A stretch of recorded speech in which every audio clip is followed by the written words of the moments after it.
వీడియోలో I'll give full clarity about the geography. Hi hello అందరికీ నమస్కారం. Geography it's a core subject, most weightage ఉన్న subject గ్రూప్స్లో, especially APPSC గ్రూప్స్లో. Group 2లో ఐ థింక్ ప్రిలిమ్స్లో ఇట్స్ కంటైన్ 30 మార్క్స్. గ్రూప్ 1లో ప్రిలిమ్స్లో ఉంటుంది, మెయిన్స్లో I think it is paper 2. Second paper mains, group 1 main second paper geography. Geography it's a conceptual subject. అన్ని కాన్సెప్ట్సే ఉంటాయి. కాన్సెప్ట్ క్లారిటీ ఉంటే ప్రిలిమ్స్ మెయిన్స్ అన్నీ ఈజీగా అటెంప్ట్ చేయగలుగుతాం జియోగ్రఫీ అనేది. అడ్వాంటేజ్ ఏంటంటే ఫ్యాక్ట్స్ తక్కువగానే ఉంటాయి, ప్లస్ కరెంట్ అఫైర్స్ కూడా చాలా తక్కువగా ఉంటాయి. కరెంట్ అఫైర్స్ ఏం చదవాలో I will tell you. But current affairs, human Geography ఇవన్నీ కూడా ఎకనామిక్ సర్వే అవి చదివితే చాలు. కరెంట్ అఫైర్స్ కూడా చాలా తక్కువగా ఉండే సబ్జెక్ట్ అన్నమాట. అయితే only book to read the geography అంటే 6th to 11 NCERT, geography NCERT. 6th to 11 NCERTs are the very very important for the geography. అదొక్కటి చదివితే చాలు. 6th నుంచి 11 వరకు NCERT books, geography NCERT book చదివితే 90 to 95% of the geography syllabus complete అయినట్టే. 90 to 90% complete అయినట్టే geography syllabus. Only these. అవి ఎలా చదవాలంటే, suppose let's take the topic of interior of the earth topic తీసుకున్నారు. Interior of the earth topic 6thలో ఉంటుంది, మళ్ళీ 7thలో బ్రిక్ అయ్యి 8thలో ఉంటుంది, మళ్ళీ దీని అడ్వాన్స్డ్ దీంట్లో ఉంటుంది, అగైన్ 10thలో ఉంటుంది, 11thలో ఉంటుంది, ఇలా. అందుకని ఒక టాపిక్ ఒక్కసారి 6th నుంచి 7th, 8th, 9th, 10th, 11th ఒక్కసారి మీరు బేసిక్ నుంచి అడ్వాన్స్డ్గా ఉన్నట్టుమాట. ఈ టాపిక్ని ఒక్కసారి మీరు పాయింట్స్ యాడ్ అవుతూ ఉంటాయి. టాపిక్ కాన్సెప్ట్ చేంజ్ అవ్వదు, పాయింట్స్ యాడ్ అవుతూ ఉంటాయి. ఒక్కసారి టాపిక్ వైజ్ చూసుకున్నారనుకోండి, మీరు ఒక 11th class NCERT, I repeat, ఒక 11th క్లాస్ ఎన్సీఆర్టీ చదివితే జియోగ్రఫీ, ఫిజికల్ ఎన్సీఆర్టీ మొత్తం మ్యాక్సిమం కంప్లీట్ అయినట్టే. బికాస్ ఇవన్నీ యాడ్ అయ్యి 11thలోనే ఉంటాయి. సో ఒక్కసారి ఇవన్నీ బ్రీఫ్గా చదివి 11th బాగా చదివితే, జియోగ్రఫీ చదివి అస్తమాను రివిజన్కి మీ ఓన్గా ఒక నోట్స్ ప్రిపేర్ చేసుకుని, suppose interior of the earth concept తీసుకోండి. ఈరోజు I will explain the syllabus very detail. ఈ డీటెయిలింగ్ అంతా అయిపోయిన తర్వాత I will take the concept of interior of the earth. Time ఉంటే I will take the concept of interior of the earth. ఇప్పుడు తీసుకోపోయినా నా ఫస్ట్ టాపిక్ ఇదే. Because first starting interior of the earth నేర్చుకుంటేనే next concepts ఉంటాయి. You can't break. First climate నేర్చుకున్న తర్వాత interior of the earth అలా రాదు. వరుసగా వాళ్ళు ఇచ్చిన ఏమంటాం దాన్ని క్రమంలో వెళ్తే you can understand the topics very clearly. I will take up the first topic. నేను అదే చెప్తున్నాను. ఫస్ట్ నేను ఇంటీరియర్ ఎర్త్ చెప్పినప్పుడు మీకు అర్థమవుతుంది. 6th నుంచి 11th వరకు మ్యాక్సిమం 11th టాపిక్కే కవర్ చేస్తాం, కానీ 6th నుంచి 11th వరకు ఏమన్నా పాయింట్స్ యాడ్ చేయాల్సి ఉంటే అంతా కంబైన్ చేసి ఒకే చోట ఇంటీరియర్ ఆఫ్ ద ఎర్త్ చెప్తాం. లైక్ క్రస్ట్, మ్యాంటిల్, కోర్ అవన్నీ కలిపి. That's how you read the geography. అంటే మీరు ఎన్సీఆర్టీస్ కాన్సెప్చువల్ క్లారిటీ, ఎన్సీఆర్టీస్ చదవమంటే ఒకసారి చదివేస్తే అయిపోదు. అప్పుడు దాని నుంచి ఒక కాన్సెప్ట్ క్లైమేట్ వస్తుంది. నెక్స్ట్ క్లైమేట్ కాన్సెప్ట్లో ఇది ఎలా ఫామ్ అయింది అని కాన్సెప్ట్ క్లారిటీలో ఒక షార్ట్ నోట్స్ ప్రిపేర్ చేసుకుంటే, when I was explaining also, next నేను జియోగ్రఫీ క్లాసెస్ తీసుకున్నప్పుడు I will explain very detailly. అప్పుడే ఫస్ట్ నోట్స్ రాసుకున్న దాన్ని ఒకసారి మీరు చూసేటప్పటికి ఇంటీరియర్ ఆఫ్ ద ఎర్త్ ఒక డయాగ్రామ్ వేసుకోండి. Crust, core, mantle, crust, core, mantle ఇక్కడే అన్నీ వచ్చేసేలాగా ఆ టాపిక్ వైజ్ అంతా రివిజన్ అంతా ఒక్క పేజీలో ఇంటీరియర్ ఆఫ్ ద ఎర్త్ అంతా ఒక్క పేజీ చూసిన వెంటనే రివిజన్ అయిపోవాలి. ఇది పాసిబుల్ అవుతుంది జియోగ్రఫీకి. సపోజ్ ఎల్నినో, లానినా వెళ్ళే కొలది Geography is one subject. Starting ఏదైనా ఒక సబ్జెక్ట్ మనం చదివే కొలది బోర్ కొడుతుంది, కానీ జియోగ్రఫీ ఈజ్ దట్ సబ్జెక్ట్ వెళ్ళే కొలది ఇంట్రెస్టింగ్గా ఉంటుంది. Very fascinating subject. మీరు కరెక్ట్గా ఆలోచిస్తే, మీరు జియోగ్రఫీ క్లాసెస్ అవుతున్నప్పుడు మీరు సరౌండింగ్ అంతా చూస్తే అంతా జియోగ్రఫీయే కనబడుతుంది. ఆ జియోగ్రఫీ కనిపించేలా చూడండి, యూ కెన్ ఈజీగా రివిజన్ అయిపోతూ ఉంటుంది. మీరు అలా వెళ్తారు, రివర్స్ కనిపిస్తాయి, రివర్స్ నుంచి ఫామ్ అయిన ప్యాటర్న్స్ ఉంటాయి. ఈ ప్యాటర్న్ ఎందుకు ఫామ్ అయింది, విండ్ వల్ల ఫామ్ అయిందా, దేని వల్ల ఫామ్ అయిందా, ఇవన్నీ కూడా మీకు ఈజీగా అర్థమైపోతాయి. మీకు ఎన్సీఆర్టీస్ చదివినా ఈజీగా కాన్సెప్ట్ క్లారిటీ వచ్చేస్తుంది. ఒకవేళ రాకపోయినా I explain every concept in detail in further geography classes. నేను ఒకసారి టైం టేబుల్ ఇచ్చి అన్ని క్లాసెస్ ఏవి చెప్తానో I will teach every concept of geography maximum cover చేస్తాను. Geography, trust me, geography is very fascinating subject, very concept oriented. Current affairs తక్కువగా ఉంటాయి, మీరు వెళ్ళే కొలది ఇంట్రెస్ట్ పెరుగుతూ ఉంటుంది. ఫస్ట్ కన్నా లాస్ట్ టాపిక్ వచ్చేటప్పటికి ఇంకా ఇంట్రెస్ట్ పెరుగుతూ ఉంటుంది. ఇట్ ఈస్ ఎ బ్రేక్ చేయకూడదు, it's a chain. First interior earth నేర్చుకుంటేనే మీకు you can understand the earthquakes ఎలా వస్తాయి.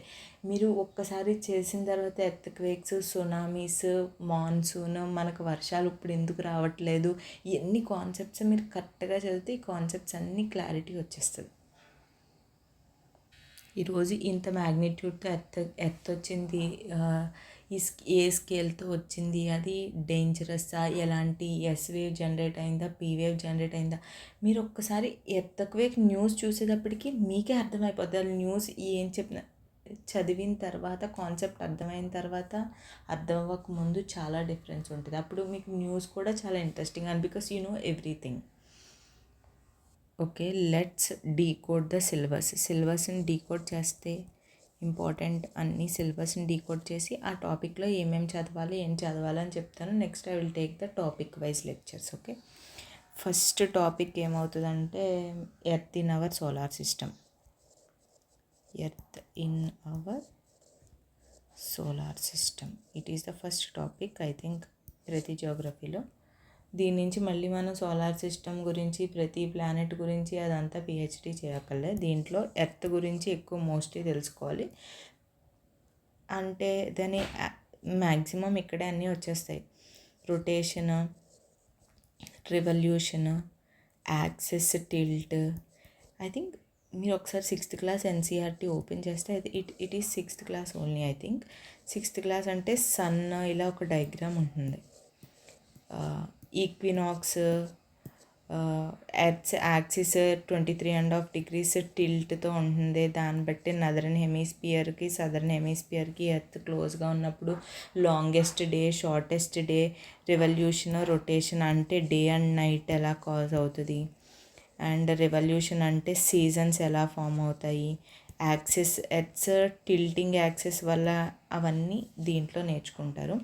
అగైన్ సోలార్ సిస్టమ్ అంటే it is only chapter, you have some facts. ఎక్కువ ఫ్యాక్ట్స్ అవసరం లేదు. నేను previous science and technology video చూడకపోతే చూడండి. జూపిటర్ అవి రివల్ అవ్వడానికి టైం అండ్ అలా ఆప్షన్ వెరిఫికేషన్తో సాల్వ్ చేసే ఫ్యాక్ట్స్ ఉంటాయి. కాకపోతే లార్జెస్ట్ ప్లానెట్, మూన్స్ ఎక్కువ, శాటిలైట్స్, న్యాచురల్ శాటిలైట్స్ ఎక్కువ జూపిటర్కి ఉంటాయి. ఇవన్నీ కూడా there are little bit of facts. బట్టి అంత ఫ్యాక్ట్స్ కాదు, little bit of facts are there. అవి ఒకసారి చూసుకుంటే చాలు ఈ చాప్టర్లో, అంతే, ఇది కంప్లీట్ అవుతుంది. నెక్స్ట్ వచ్చేసి interior of the earth, very important. Earth's interior ఏం జరుగుతుందో తెలిస్తేనే అప్పుడు ఎక్స్టీరియర్ గురించి మనకి ఇప్పుడు మనం ప్రజెంట్ ఎలా నివసిస్తున్నామో అన్నీ తెలుస్తాయి.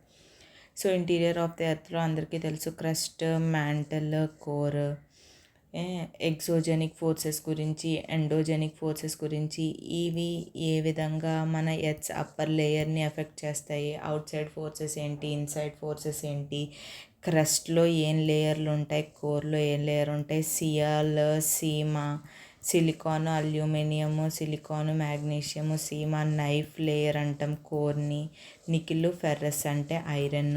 ఇవన్నీ గుర్తుపెట్టుకోవాల్సిన లేదు. టాపిక్ చెప్పినప్పుడు it is very crystal and క్లియర్గా ఉంటుంది, మీకు అర్థమైపోతుంది.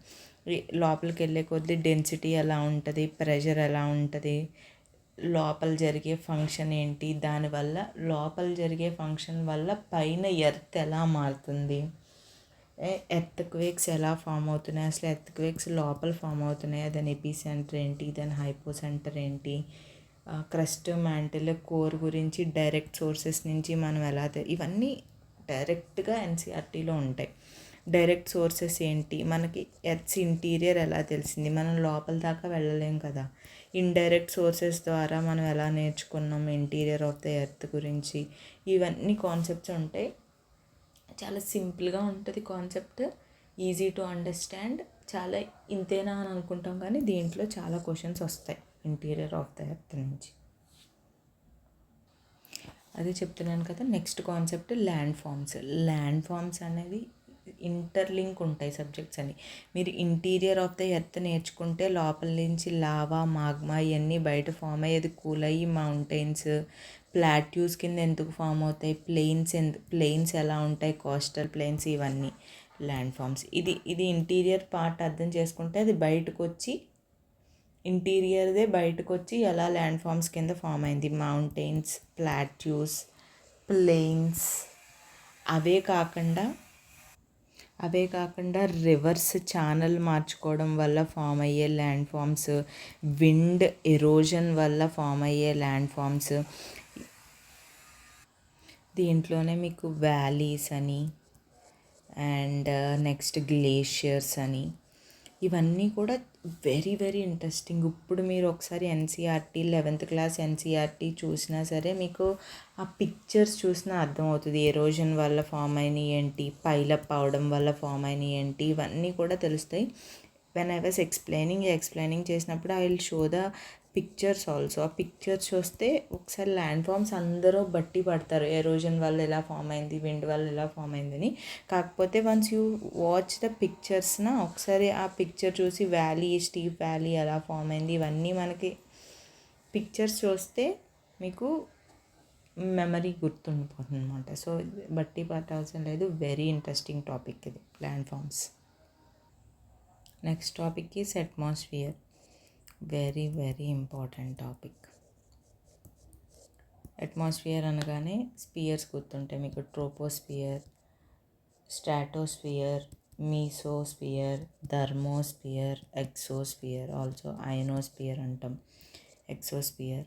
ఇవన్నీ ట్రోపోస్ఫియర్లో ట్రోపోపాజ్ ఉంటుంది, మొత్తం జరిగిన యాక్టివిటీ అంతా ఇక్కడే జరుగుతూ ఉంటుంది. ట్రోపోపాజ్ అంటే ఏంటి, స్ట్రాటోస్ఫియర్ అంటే ఏరోప్లైన్స్ అన్నీ ఏ స్పియర్లో ఫామ్ అవుతాయి. Previous science and technology video చూసినట్టయితే ఇంటర్నేషనల్ స్పేస్ స్టేషన్స్ గురించి వస్తాయి.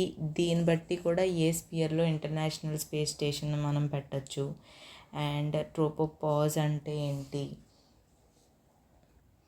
ఓజోన్ లేయర్ ఎక్కడ ఉంటుంది, మనం పైకి వెళ్ళే కొలది టెంపరేచర్ పెరుగుతుందా తగ్గుతుందా. చాలామంది అనుకుంటారు పైకి వెళ్ళే కొలది టెంపరేచర్ పెరుగుతుందని, ఒక్కొక్క స్పియర్లో టెంపరేచర్ తగ్గుతుంది కూడా.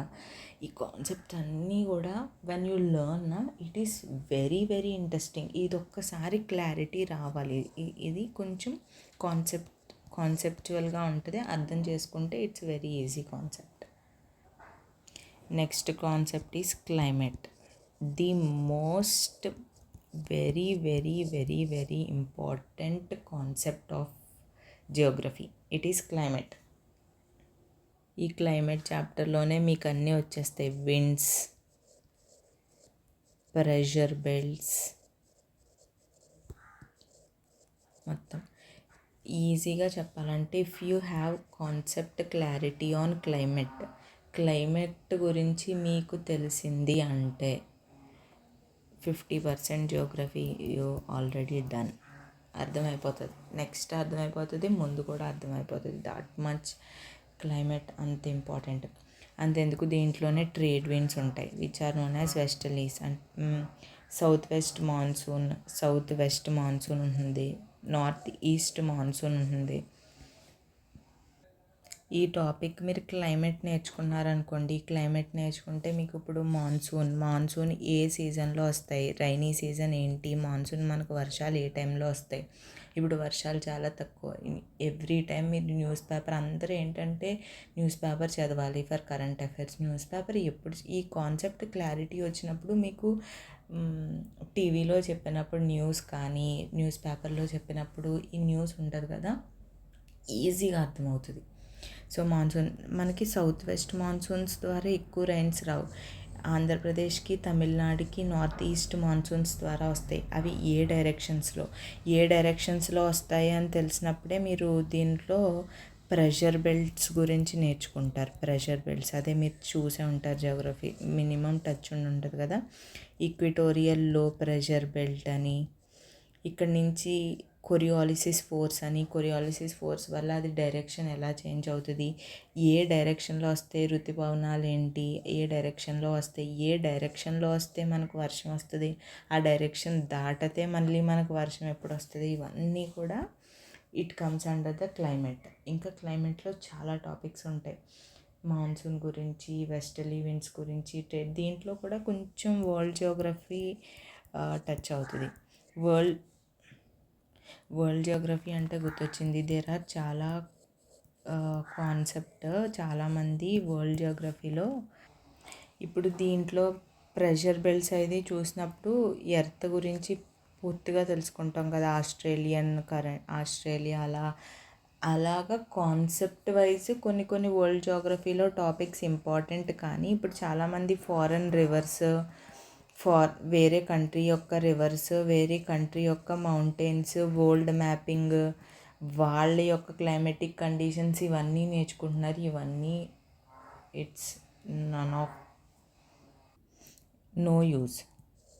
ఓకే, ఇలా కాన్సెప్ట్స్ వచ్చినప్పుడు దీంట్లో వరల్డ్ జియోగ్రఫీ టచ్ అవుద్ది. కానీ మీకు సిలబస్లో కూడా కంప్లీట్గా ఏమని ఇచ్చారంటే జియోగ్రఫీ అండ్ ఫిజికల్ జియోగ్రఫీ అని ఉంటుంది. I'm not wrong. Physical Geography అంటే దీంట్లో మనం వరల్డ్ జియోగ్రఫీని ఇంక్లూడ్ చేసి ఇట్స్ యూజ్ఫుల్ ఫర్ యూపీఎస్సీలో కూడా మ్యాప్ పాయింటింగ్ అప్పుడు అది ఇంపార్టెంట్. కానీ యూపీఎస్సీలో కూడా మీరు వరల్డ్ జియోగ్రఫీకి వెళ్ళిపోయేంత చదవ అవసరం లేదు. ప్లస్ ఏపీ రిలేటెడ్ జియోగ్రఫీ ఉంటుంది, దానికి సపరేట్గా ఉంటుంది. దాంట్లో మనం రివర్స్ ఫిజియోగ్రఫీ ఆఫ్ ఇండియా చదువుతాం. ఫిజియోగ్రఫీ అంటే మౌంటైన్స్ గురించి,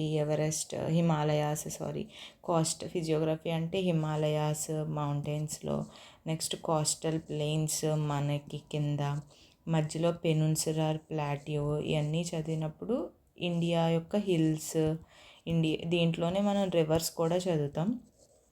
గంగా, బ్రహ్మపుత్ర అవి చదివినప్పుడు పెరినియల్ రివర్స్ కూడా చదువుతాం కదా, లైక్ గోదావరి, కృష్ణ, కావేరి ఇవన్నీ చదివినప్పుడు ఏపీ రిలేటెడ్, ఏపీలో ఇవన్నీ అలాగా డెఫినెట్గా చదువుతాం. ఇండియన్ జియోగ్రఫీలో ఫిజియోగ్రఫీ ఆఫ్ ఇండియాలో దాంట్లో ఇప్పుడు ఏపీలో మనం శేషాచలం హిల్స్ అవి ఎక్కడి నుంచి ఎక్స్టెండ్ ఉన్నాయి, AP related hills I give excellent map pointing ఇస్తాను. దాంట్లో క్లియర్గా ఉంటాయి. రివర్స్ మన ఇండియన్ ఫామ్ అయ్యి లెఫ్ట్ అండ్ రైట్ ట్రిబ్యూటరీస్ ఏంటి, లెఫ్ట్ ట్రిబ్యూటరీస్ ఏంటి, ఇవన్నీ కూడా ఉంటాయి ఆ మ్యాప్ పాయింటింగ్లో. దీంట్లోనే మళ్ళీ కాన్సెప్ట్స్ వస్తాయి. ఎల్నినా కాన్సెప్ట్ తెలిస్తే చాలా ఫ్యాసినేటింగ్గా ఉంటుంది. దీనివల్ల మనకి ఇండియాకి ఎక్కువ రైన్స్ వస్తాయి, మోర్ రైన్స్. లానినా అంటే డ్రాట్ పీరియడ్ కాదు, మనకి లైన్స్ తక్కువగా ఉంటాయి. దీనివల్ల ఆస్ట్రేలియన్ క్లైమేట్, ఆఫ్రికన్ క్లైమేట్ అన్నీ ఎఫెక్ట్ అవుతాయి. Indian climate, Australian climate effect అవుతాయి. ఈ కాన్సెప్ట్స్ అన్నీ కూడా దీస్ ఆర్ ఇంపార్టెంట్. ఇదన్నీ క్లైమేటాలజీలో వస్తుంది. నెక్స్ట్ టాపిక్ వచ్చేసి ఓషన్స్ గురించి. ఓషన్స్లో వేవ్స్ గురించి, టైడ్స్ గురించి, కరెంట్స్ గురించి ఎక్కువ తెలుసుకుంటాం. But currents are the very very important. ఇవి కూడా ఉంటాయి ఓషన్ కరెంట్స్ గురించి డెఫినెట్గా యూపీఎస్సీలో కానీ ఏపీపీఎస్సీలో కానీ మోస్ట్ టైమ్స్ రిపీట్ అయిన టాపిక్ ఇది కరెంట్స్. ఇది కూడా వరల్డ్ జియోగ్రఫీలా ఉంటుంది. ఇంట్లో warm currents and cold currents అని ఉంటాయి. Warm currents and cold currents. ఈ కోల్డ్ కరెంట్స్ ఏంటి, ఇవన్నీ కొంచెం ఫ్యాక్చువల్గా ఉంటాయి. బట్ డయాగ్రామ్ వేసుకుని వరల్డ్ మ్యాప్లో మన ఇక్కడ ఆస్ట్రేలియా ఉంటుంది కదా, ఇక్కడ ఇండియా ఉంటుంది, ఇక్కడ ఆఫ్రికా, సౌత్ అమెరికా ఇవన్నీ ఉంటుంది కదా, వరల్డ్ మ్యాప్లో మనం వేసుకుని ఎక్కడి నుంచి గల్ఫ్ స్ట్రీమ్ ఎలా వెళ్తుంది ఇవన్నీ తెలుసుకుంటే మ్యాపింగ్లో వామ్ కరెంట్స్ అన్నీ రెడ్ కలర్ దాంట్లో వేసుకుని, కోల్డ్ కలర్స్ అన్నీ కరెంట్స్ అన్నీ వేరే కలర్తో వేసుకుని మ్యాపింగ్ చేసుకుని ఆ మ్యాప్ ఒక్కసారి మ్యాప్ రివిజన్కి పెట్టుకుంటే ఒకసారి ఆ మ్యాప్ చూసిన వెంటనే కరెంట్స్ అర్థమైపోతాయి. మోస్ట్ ఇంపార్టెంట్ టాపిక్ దీంట్లో ఎక్కువ ఓషనోగ్రఫీ నుంచి వచ్చేది కరెంట్స్ ఒకటే, ఓషన్ కరెంట్స్. మళ్ళీ అగైన్ దీంట్లో కూడా వేవ్స్ గురించి ఉంటుంది. వెరీ లెస్ టాపిక్, చాలా తక్కువ ఉంటుంది. ఎన్సీఆర్టీలో అయితే చాలా తక్కువ ఉంటుంది. నెక్స్ట్ టైడ్స్ గురించి ఉంటుంది, లైక్ స్ప్రింగ్ టైడ్, నీప్ టైడ్, మూన్కి ఎర్త్కి ఉన్న రిలేషన్, స్ప్రింగ్ టైడ్ ఎందుకు ఎక్కువగా ఉంటుంది, నీప్ టైడ్, ఇవన్నీ కూడా దీంట్లో తెలుసుకుంటాం ఓషనోగ్రఫీలో. దీంట్లో next concept soils and natural vegetation. Soils గురించి తెలుసుకుంటాం. Alluvial soils, red soil most of the part ఆంధ్రప్రదేశ్లో ఉంటుంది. తమిళనాడు, ఆంధ్రప్రదేశ్లో కాటన్ పండుతుంది. ఆంధ్రప్రదేశ్లో కూడా రెడ్ సాయిల్స్ ఎక్కువగా ఉంటాయి. సాయిల్ ఇక్కడి నుంచి కాన్సెప్ట్స్ తక్కువ ఉంటాయి. లైక్ ఫిజికల్ జియోగ్రఫీ అంతా మనకు కాన్సెప్ట్ ఉంటే మనం ఈజీగా పెట్టగలం. ఈ సాయిల్స్, వెజిటేషన్, అగ్రికల్చర్ ఇవన్నీ కూడా కాన్సెప్ట్స్ ఎక్కువ ఉంటాయి. అంటే తెలుసుకోవాలి. సాయిల్ కంటెంట్ గురించి తెలుసుకుంటే ఇట్ ఈస్ లిటిల్ బిట్ కొంచెం బోరింగ్ కానీ చెప్పను, కానీ పైన వాటితో పోల్చుకుంటే కొంచెం ఫ్యాక్ట్స్ నేర్చుకోవాల్సిన టాపిక్స్ ఇవి సాయిల్స్. నెక్స్ట్ మనకి న్యాచురల్ హజార్డ్స్ ఉంటాయి. ఎర్త్క్వేక్ గురించి మనం ఓషనోగ్రఫీ నేర్చుకున్నప్పుడు సునామీస్ గురించి, ల్యాండ్ స్లైడ్స్ గురించి ఇవన్నీ మీకు కాన్సెప్ట్స్ ఆల్రెడీ క్లియర్ అయిపోతాయి. కాబట్టి వీటిని చూసినప్పుడు యూ కెన్ క్యాచ్, ఈజీగా అర్థమైపోతాయి న్యాచురల్ హజార్డ్. నెక్స్ట్ ఏంటంటే ఎకనామిక్ జియోగ్రఫీలోనే అగ్రికల్చర్, మళ్ళీ మినరల్స్, రెన్యూబుల్ ఎనర్జీ, ఆదాయం. రెన్యూబుల్ ఎనర్జీ అంటే సోలార్, విండ్ ఎనర్జీ, ఇవన్నీ కూడా దీంట్లో ఉంటాయి. ఇవి ఫ్యాక్ట్స్ ఉంటాయి. కాకపోతే ఇవి ఎన్సీఆర్టీ చూసుకునేదాన్ని దీంట్లో కొంచెం డైనమిక్గా ఉంటాయి. అంటే చేంజ్ అవుతూ ఉంటాయి కదా. రెన్యూబుల్ ఎనర్జీ లాస్ట్ ఇయర్తో పోల్చుకుంటే ఈ ఇయర్ మనకి ఇంత పెంచామని, ఇది కొంచెం ఇక్కడ రెన్యూబుల్ ఎనర్జీ, అగ్రికల్చర్ వీటిలో కొంచెం కరెంట్ అఫైర్స్ యాడ్ అవుతాయి. నెక్స్ట్ టాపిక్ వచ్చేసి human Geography is completely 2011 census బట్టి ట్రైబ్స్ గురించి ఇవన్నీ తెలుసుకుంటాం. దీంట్లో ఫ్యాక్ట్స్ ఉంటాయి, but it is not a static subject. చదువుకుని కాన్సెప్ట్ క్లియర్ చేసి ఇట్ ఈస్ డైనమిక్ సబ్జెక్ట్, ఎప్పటికప్పుడు చేంజ్ అవుతూ ఉంటుంది. ఇంకోటి చెప్పిన the best source for human Geography is చెప్పిన ఎకనామిక్ సర్వే. ఈ ఎకనామిక్ జియోగ్రఫీ, హ్యూమన్ జియోగ్రఫీ అన్నీ కూడా అందరూ అనుకుంటారు ఎకనామిక్స్లోనే ఉంటుందని. Economic survey covers most part of it. AP economic survey కానీ, ఇండియన్ ఎకనామిక్ సర్వే కానీ, మోస్ట్ ఆఫ్ ద జియోగ్రఫీ ఈ పార్ట్ కవర్ చేసేస్తుంది హ్యూమన్. సో మనం ఫిజికల్, ఎకనామిక్, హ్యూమన్, సోషల్ అన్నీ కవర్ చేసి, సోషల్ జియోగ్రఫీ అంటే సొసైటీ గురించి ఇవన్నీ.